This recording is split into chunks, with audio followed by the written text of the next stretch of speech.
On va donc aujourd'hui parler de plusieurs sujets Hanouka Sameach. Déjà, on va parler de plusieurs sujets qui sont directement liés évidemment aux lois du Hametz et de la Matzah. Vous avez pu commencer cette semaine à parler d'un certain nombre de lois. On va continuer à parler essentiellement de ce qui concerne déjà ce qui est considéré comme du Hametz ou non, parce que les gens pensent que tout est Hametz, pas nécessairement. Donc il va falloir qu'on éclaircisse cette chose-là. On va également parler de ce qui est appelé comme étant en possession de Hametz pendant Pessah. On va parler des différents interdits et essayer de comprendre ensemble qu'est-ce qui est considéré comme étant finalement une interdiction à avoir chez soi du Hametz.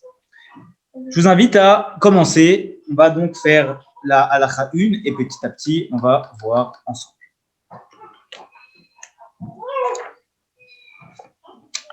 Halakha Aleph. Je lis en hébreu et vous avez donc la halakha qui est en français. Katouv Batora. Il est écrit donc dans la Torah, Lo yira elecha chametz, tu ne pourras pas voir pour toi du chametz. Yachol. Peut-être que de ce verset-là, on aurait pu penser que im tamanoto, puisque l'interdit c'est de voir, s'il a caché le chametz dans un endroit où il n'est pas visible, d'accord, il ne le verra pas pendant Pessah, ou ifki doto beyad goïm, ou si finalement il l'a mis en dépôt chez un non-juif, et que ce chametz finalement il ne se trouve pas dans sa main, il ne peut pas le voir, l'oï est ouvert, il ne transgressera pas l'interdit de voir, donc ce sera bon. Talmud Lomar, la Torah, elle vient nous rappeler autre chose à propos du chametz, c'est or loïmat bevatechem, du levain vous ne pourrez pas trouver dans vos maisons.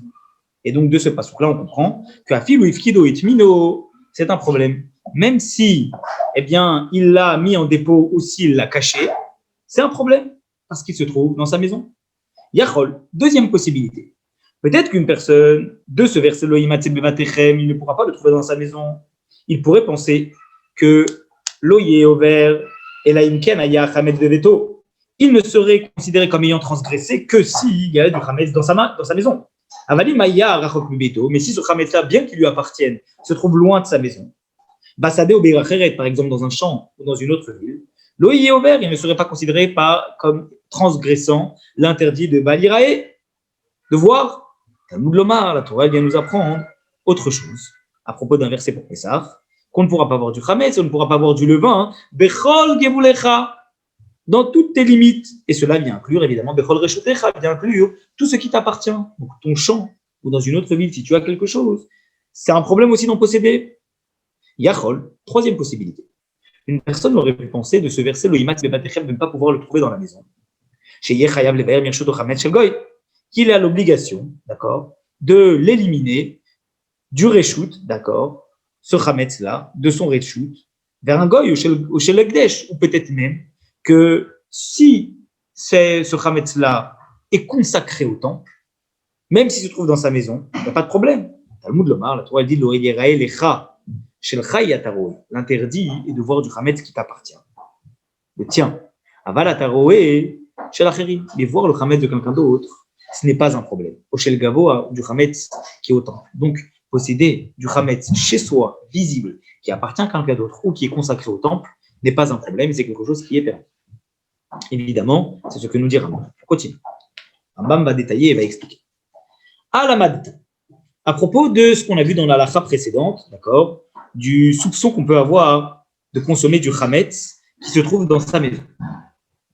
Alamadta, on nous dit, si, voilà qu'on a enseigné, on a appris des versets qui étaient précédemment, chez chametz chez l'Israël, que le chametz qui appartient à un juif, imini chobir shuto, si il l'a déposé dans son reshut, dans son domaine, afil ou tamoun, même admettons que ce chametz-là est caché et qu'il ne le voit pas, va afil ou beiracheret, bien qu'il se trouve, admettons, dans une autre ville, afil ou moufkad biyad goïm, bien qu'il soit peut-être en dépôt chez des non-juifs, a rézé ouvert mishum lo yira velo yimatse, cela est considéré comme si qu'il transgressait le fait de voir et de ne pas trouver, ve chametz shel ekdesh, et le chametz qui appartient au Beth Amikdash, au Shel Goy, ou qui appartient à un non-juif, Shaya et Israël, qui était entreposé chez quelqu'un du peuple juif, Afilou Ayaimo, bien que ce chametz soit chez lui, chez le juif, Babaït, dans la maison, Arézemoutar, c'est permis. Pourquoi c'est permis?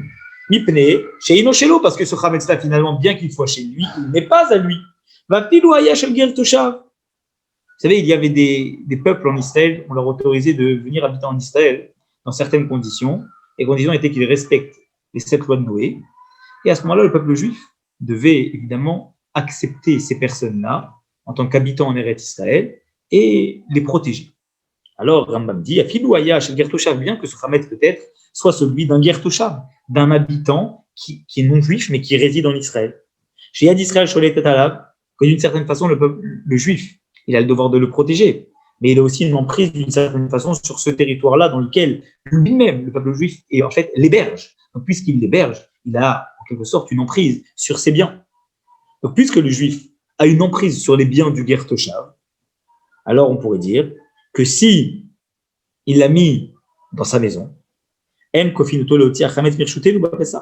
ne va pas le forcer d'une certaine façon on ne va pas l'obliger, d'accord, le juif chez lequel ce Hametz il est déposé, à le sortir de sa maison pendant Pessah. Parce que finalement, ce Hametz, c'est vrai qu'il n'appartient pas aux juifs, mais il est à la maison. Mais c'est un Gertoshav. Et comme c'est un Gertoshav et que ce Hametz, en quelque sorte, le juif a une emprise sur ce Hametz, il a quand même, en quelque sorte, un droit de regard, je dirais, sur ce Hametz. Alors Rambam précise et dit, Aval, on ne va pas l'obliger de le faire sortir de sa maison. Aval, il faut malgré tout dresser une mechitza de 80 cm, une sorte de barrière de 80 cm, autour de ce Hametz, entre son Hametz, d'accord, chez le goy, du goy qui se trouve dans son réchute. Pourquoi? Chez Mayavo, l'istapek mimin, parce que peut-être que s'il le laisse traîner, eh bien, qu'est-ce qui va se passer? Il va en venir par oublier, il va l'utiliser, peut-être par réflexe. Il va voir quelque chose qui traîne, ou un de ses enfants va voir quelque chose qui traîne, il va l'utiliser. Donc, il doit effectivement faire une sorte de limite, délimiter ce Hametz-là qui est mis dans un coin, pour ne pas qu'il en arrive à devoir le consommer. Aval, chez l'Ekdesh, par contre, si on parle du Hametz qui appartient au temple, qui a été consacré comme étant celui pour le temple, et il n'a pas besoin de lui faire une mechitza autour de ce Hametz-là. Pourquoi? Parce qu'on sait très bien que les gens, quoi qu'il arrive toute l'année, à l'époque du temple, ils avaient des choses qui étaient consacrées pour le Beth Amikdash. Et donc, ils savaient mettre des barrières entre eux et ce qui est pour le Beth Amikdash. Pour le Hametz, c'est une barrière une fois par an, donc c'est pour ça qu'il faut être encore plus vigilant. Mais dans le cas où c'est consacré pour le temple, bien que ce soit du Hametz, déjà à la base, quelque chose qui est consacré pour le temple, on prend ses distances. Donc, il n'y aura pas besoin de mettre une mechitza supplémentaire, une barrière supplémentaire pour ne pas en arriver à l'atteindre. Des choses, il y a l'idée, mais il a, parce que de toute façon, les gens font très attention à ne pas en arriver à faire Mila, c'est-à-dire à profiter de quelque chose qui a été consacré pour le temple. Alacha Gimel, troisième ordre. Goy shivkit chatso itzel Israël. Un non-juif qui a mis en dépôt son chametz chez un juif. Im kibel alav Israël achrayut sheimava doni gnav eshalem lo. Si le juif a pris sur lui la responsabilité que si il en arrive à le perdre, ce chametz qui n'est pas à lui, qui est au non-juif, au nignav ou qu'il a été volé, yeshalem lo, le juif s'engage à payer de ses deniers pour rembourser ce chametz-là. Arezechav levaro, il a l'obligation de l'éliminer. Pourquoi il a l'obligation? Eh bien, parce que d'une certaine façon, qu'est-ce qui se passe? À partir du moment où le juif prend une responsabilité dessus, c'est certes pas le sien, mais il est responsable de cette chose-là. Et donc, cela veut dire que toutes les choses sur lesquelles nous avons une certaine forme de responsabilité, nous avons en quelque sorte une certaine fraction, je dirais, de possession sur cette chose-là. Et à partir de là, on doit l'éliminer. Mais par contre, Rambam dit, si on n'a pas accepté sur nous la responsabilité, d'accord, de rembourser s'il arrive quelque chose à ces choses-là, Moutar les Kaimo Etzlo, il a le droit de le conserver chez lui, ce Hametz-là qui est en juif. Moutar les Chalmenu Achara Pessah, et après Pessah, il a le droit de le consommer même s'il a laissé en dépôt. Parce qu'on pourrait considérer que du Hametz qui reste chez soi pendant Pessah, après Pessah, si on s'en rend compte, on n'a pas le droit de le consommer. Et là, ce Hametz-là, comme de toutes les façons, il n'a pris aucune responsabilité dessus, qui ne lui appartient pas, alors il pourra sans aucun problème le consommer même après Pessah. Pourquoi? Chez Birchut Agoyou, parce qu'il n'a aucun droit de regard, puisqu'il n'a aucune responsabilité, aucun engagement par rapport à ce Hametz, et même s'il est chez lui, il appartient au non-juif, il reste dans le domaine du non-juif. Alacha Dalé. Goy Alam, un non-juif qui est puissant, qui est fort. Shivkit Ramtso, c'est-à-dire qui est responsable, qui est, on va dire en quelque sorte, un noble, quelqu'un qu'on respecte énormément. Shivkit Ramtso et Israël, qui a mis en dépôt son Hametz chez un juif. Et le juif n'a pas pris réellement, je dirais, sur le papier, ou même à l'oral, clairement une responsabilité sur ce Chametz-là au cas où on arrive à être volé ou à être perdu. Im Yodea Israëli chez Mavadoni Gna. Si le juif apprend que ce Chametz il a été volé ou qu'il a été perdu, mais Chayvo les Shalmo, il a l'obligation, d'accord, finalement, le goy, qu'est-ce qu'il va faire? Il va le faire rembourser de force, parce que justement, il a une certaine, c'est un noble, et donc il peut contraindre la personne à le rembourser. Et qu'on fait sur les chalets, il va le forcer à le rembourser. Chez Loki bien qu'il n'ait finalement le juif n'ait pas pris de responsabilité sur ce Khametz-là. Il a l'obligation de l'éliminer. Parce que c'est considéré comme si c'était le sien. Même si c'est pas engagé, comme il sait très bien que la personne qui l'a face à lui, s'il arrive quelque chose de cette chose-là, alors obligatoirement, il va l'obliger à le rembourser. À partir de là, il devra, c'est comme si qu'il avait une responsabilité dessus, bien qu'il ne l'ait pas dit. C'est tacite. Et donc, d'une certaine façon, eh bien, il devra l'éliminer parce qu'il a un droit, encore une fois, une fraction de possession sur cette chose-là. Parce qu'il va être forcé à le rembourser s'il lui arrive quelque chose. Il n'a pas pris la responsabilité dessus, mais on le contraint à être responsable de cette chose. Halakha He. Israël chez Irin, un juif qui a laissé en gage, d'accord, Chemtso, son Chametz, et Tselagoy chez un non-juif. Ima Marlo, si le juif a dit au non-juif, Imlo evetil chamaot, si je ne t'ai pas amené de l'argent pour rembourser ma dette, Mikan ve'adayom, entre maintenant et tel jour, un jour défini, Kene Chametzze, ce Chametz-là, considère qu'il t'appartient et qu'il vient en quelque sorte en remboursement de ma dette. Mais Archa, à partir de maintenant, ça commence. À Rezebirchut, à Goy. Ce Chametz n'est pas considéré comme étant celui du juif, bien qu'il ne l'a donné qu'en gage au non-juif, et donc finalement on pourrait penser que c'est le sien, mais il est considéré comme étant dans le domaine du non-juif, tout le temps que cette dette-là n'est pas remboursée. Mais Oto Chametz Mutar Lachar Pesach, et ce Chametz-là, il pourra être consommé après Pesach par le juif, parce qu'il est considéré comme étant celui du domaine du goy, et finalement, c'est pas considéré comme étant quelque chose qui lui a appartenu pendant Pesach, parce que tant que cette dette n'est pas remboursée, on considère que cette chose-là, elle appartient à la personne à qui il se doit de rembourser une certaine somme. Mais où, chez Yazman, chez Cavallo, il y a une condition, malgré tout. La condition, c'est quoi? C'est que ce temps qu'il a fixé comme limite de remboursement, ça soit avant Pessah.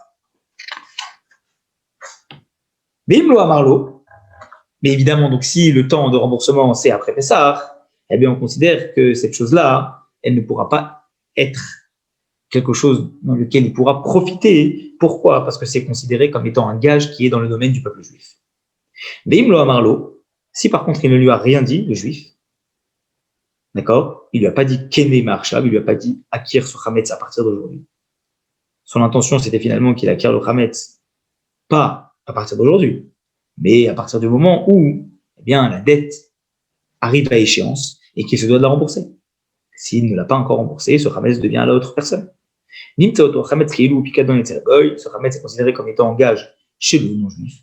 Et il ne va pas l'utiliser la Harapesar, parce que finalement, c'est pas aujourd'hui que ce Chametz rentre dans le domaine du non-juif, c'est le jour où la dette, elle arrive à échéance. Et si la dette n'est pas arrivée à échéance au moment de Pessah, eh bien, c'est considéré comme étant le Chametz, encore du juif. Donc, il ne pourra pas en profiter après Pessah, parce que c'est comme si qu'il l'avait possédé pendant Pessah.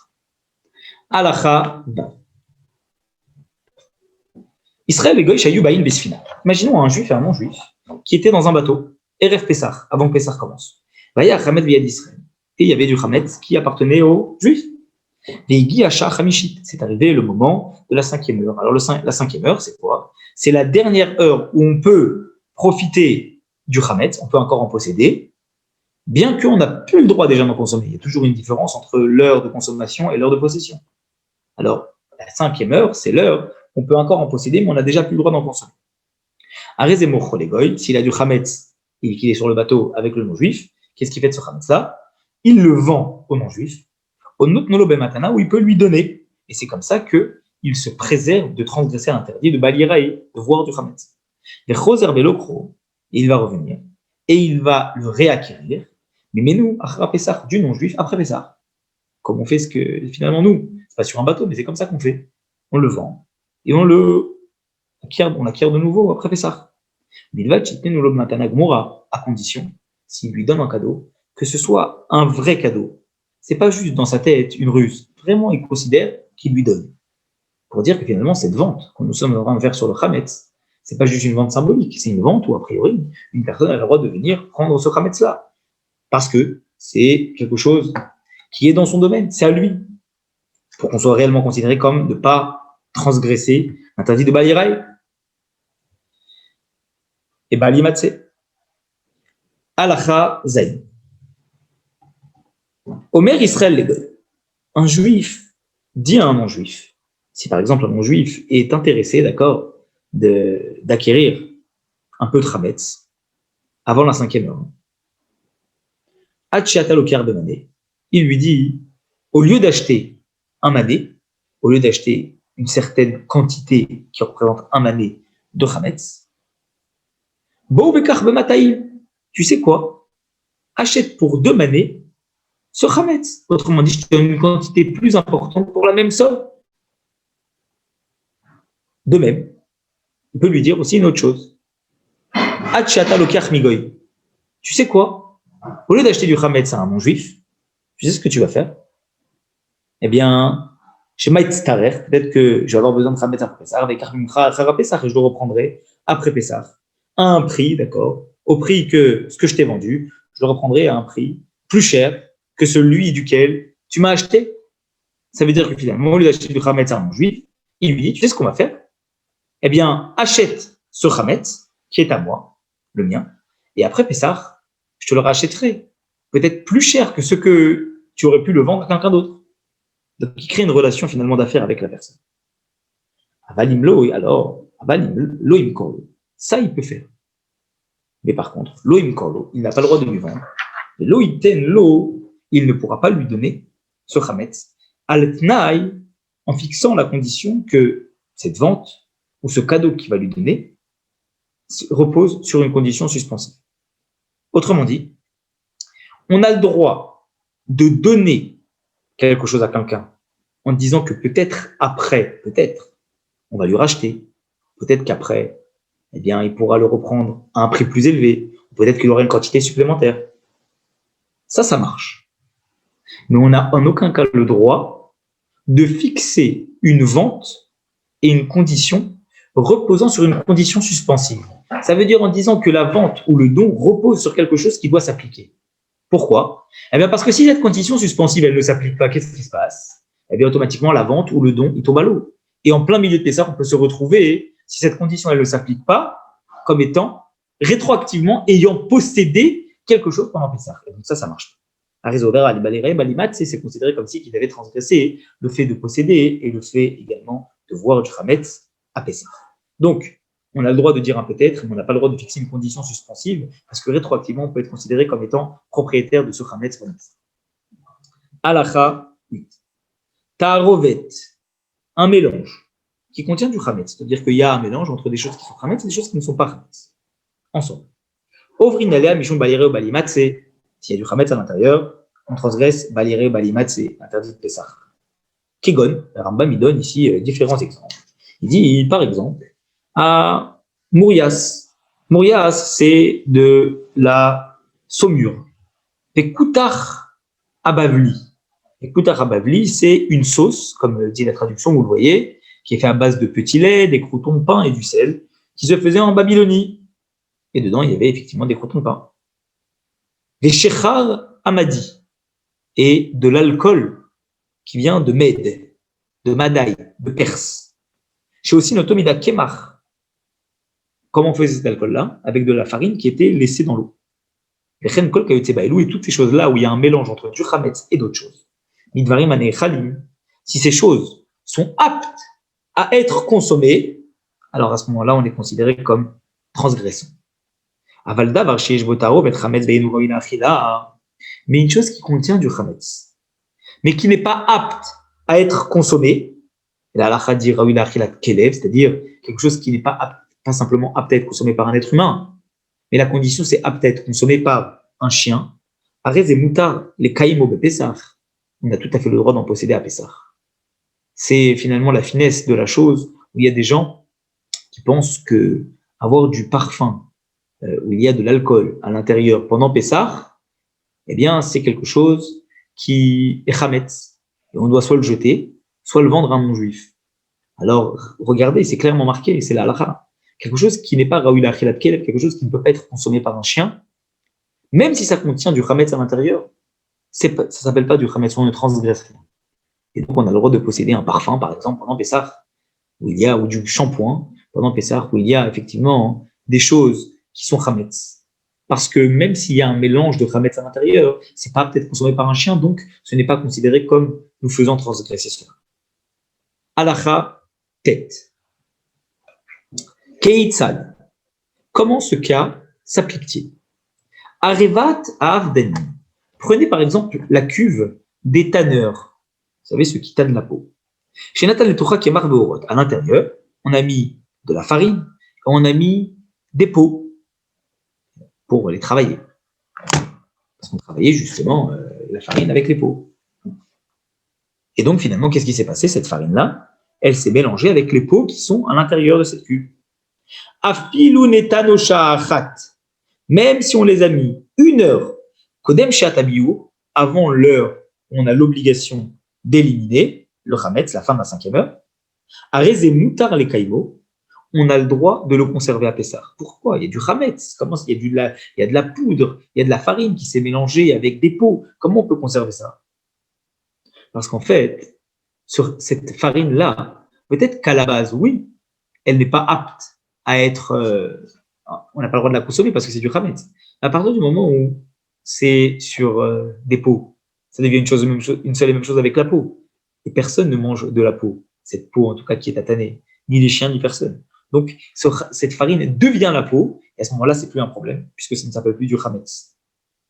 Puis, si par contre, il n'a pas mis les peaux à l'intérieur de la cuve, Venatan kemar, par contre, il y a le kemar, il y a la farine dessus.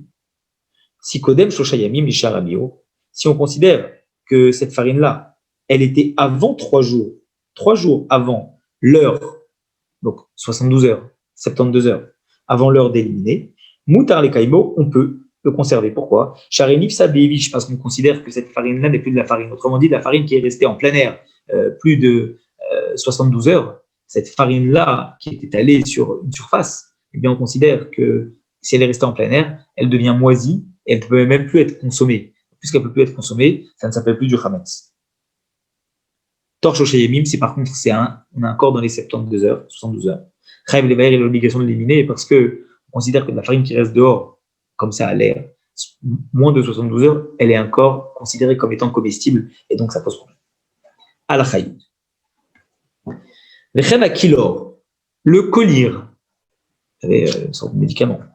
Veretia, Vaïs Pelonite, et les compresses, et l'emplâtre. Vea Tyriac, et c'est un Tyriac, c'est dans lequel on met une sorte de bocal, une sorte de médicament, d'accord, qu'on fait. Eh bien, c'est un médicament qu'on utilisait pour soigner les morsures, le venin. Nathan le Tochan Chametz, dans lequel on a mélangé avec ça du Chametz, ces médicaments dans lesquels il y a du Chametz.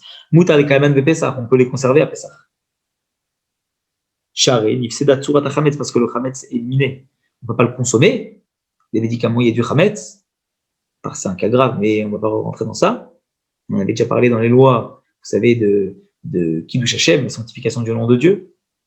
Mais en tout cas, ce qui est sûr, c'est que si c'est juste un médicament pour un mal de tête, par exemple, s'il y a du Chametz à l'intérieur, on ne peut pas le consommer, mais on peut le garder. Pourquoi? Parce qu'un doliprane, ce n'est pas comestible par un chien. Donc on a le droit de le conserver chez soi, dans son domaine. Parce que le Chametz perd complètement de son apparence. C'est même plus du Chametz. Halacha 11. Apatatzma, le pain lui-même, chez Ipsha, qui a pourri, un pain moisi. Venifsela milechol. Et ce pain-là, d'accord, il est même plus comestible par un chien. Nachilat kelev, un chien.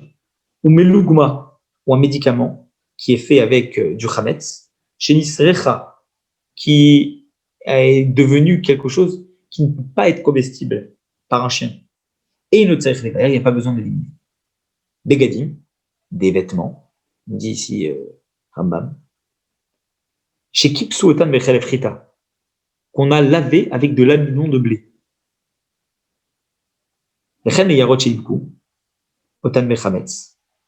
Par exemple, vous avez des parchemins qu'on a collés avec de la colle qui est faite à base de chametz. C'est basé tout ce qui ressemble à ça. Moutar les kamen mais Pessah, on peut les conserver pendant Pessah. Il n'y a pas de ni voir ni posséder. Parce que la forme, l'apparence du chametz, elle a complètement disparu. Elle est complètement absorbée par le vêtement. Donc, on ne va pas dire un vêtement qui a été lavé avec de l'amidon de blé, on va le vendre pendant Pessah. Non, parce que c'est complètement annulé. À la Chayudet. Tavar shenitarev bo chametz, une chose qui a été mélangée avec du chametz. Ve'inoma chaladam, klal. C'est une chose, par exemple, qui n'est pas du tout comestible par un être humain. D'accord? Ou il y a des choses, ou pas, chez Einoma chal kol adam, c'est pas quelque chose qui est comestible par tous les hommes. Ça veut dire il y a certaines personnes qui peuvent peut-être le manger. En général, on mange pas ça. Kigon à Tyriac, par exemple, vous savez, ce Tyriac, ce fameux médicament qui sert à la morsure, à soigner une morsure ou un venin. C'est pas comestible à la base par un être humain. Est-ce qu'on peut le manger? Oui, on peut le manger. Si un peu. Il y a des enfants qui aiment les médicaments. Est-ce que c'est quelque chose qu'on mange? Pas quelque chose qu'on mange. C'est quelque chose qu'on prend pour se soigner. Kayutsebo, toutes les choses qui ressemblent à ça. Afalpi chez Moutar les Kaibo, toutes ces choses, bien qu'on a le droit, évidemment, comme de les conserver chez soi pendant Pessah, sur leur loi de la Pessah, on ne peut pas les manger. C'est ce que je vous disais par rapport aux médicaments. Finalement, les médicaments, même s'ils ont du chametz à l'intérieur, à part en cas d'extrême gravité, un danger de mort, eh bien, ça peut être accepté. Mais dans un cas classique, c'est quelque chose qu'on ne peut pas accepter. On a le droit de le posséder, mais on ne peut pas le consommer. Et c'est le cas de toutes ces choses-là dont on a parlé. Ces choses-là qui ne sont pas comestibles par les êtres humains, qui ne sont pas comestibles par un chien, ce sont des choses qu'on a le droit de posséder pendant Pessah, mais on n'a pas le droit de les consommer. Les consommer, ça paraissait évident, puisque c'est même pas comestible par un chien. Donc c'est sûr qu'un homme ne veut pas. Et si un homme le mange, à la base, c'est pas comestible par un homme, donc on aura le droit de le posséder. Mais manger, on ne pourra pas. Bien que finalement, dans ces choses-là, d'accord, eh bien, elles contiennent une infime quantité de chametz, pratiquement rien. Reza sur leur flot, on ne peut pas les manger. Parce qu'on sait très bien que l'interdit de chametz, c'est bémachon. Pessah, il n'y a pas une quantité de chametz à partir duquel on l'a considéré comme ayant transgressé. Même une demi-miette est considérée comme déjà du chametz. Donc même si ces choses-là, à la base, elles ne sont pas comestibles, quelqu'un va les manger, elles contiennent une quantité infime de chametz. Pourquoi je ne pourrais pas les manger? Non, on ne peut pas. Parce que le problème de Pessah, c'est même une quantité infime. Voilà, on en a fini avec le chapitre Révi, le 4e chapitre de ce soir.